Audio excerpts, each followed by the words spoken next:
Alright, in the little sugar shack operation, there's a few things you're going to want to need.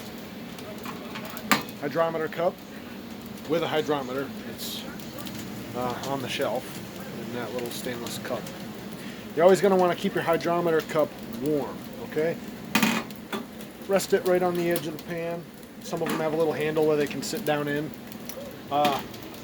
Don't set it in the syrup pan because the syrup will get around it and make like a little like an air pocket under the cup, and it'll scorch your pan. Happened one time to me. That's why I know. In your draw off side here, you got the thermometer. You're always going to need one of them because you're going to rely on that as well as your hydrometer. I have a couple little boards here to keep the bucket up when I'm pulling syrup off. Up here I have a pot with, I put cold sap in it, and I put it there to keep it hot, and that's what I use to wash my filters with throughout the night. You know, the pre-filters get really filthy, so you rinse them out in there, and then I hang them up in the back here on my pipe to get the steam to them. You don't really want to use well water.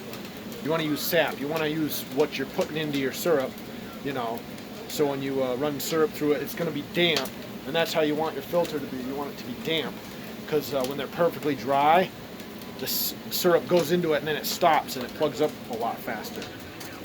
You got your firebox here. I always keep a little wood right down in front, so when I go to fire it, I can just start chucking wood right in.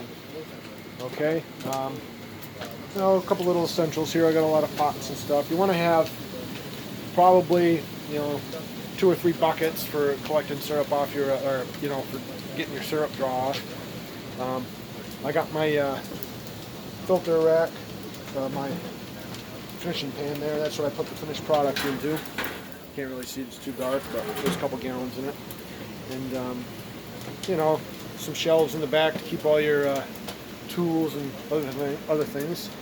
That's all you want. You really want a cupola, not a crack in the ceiling.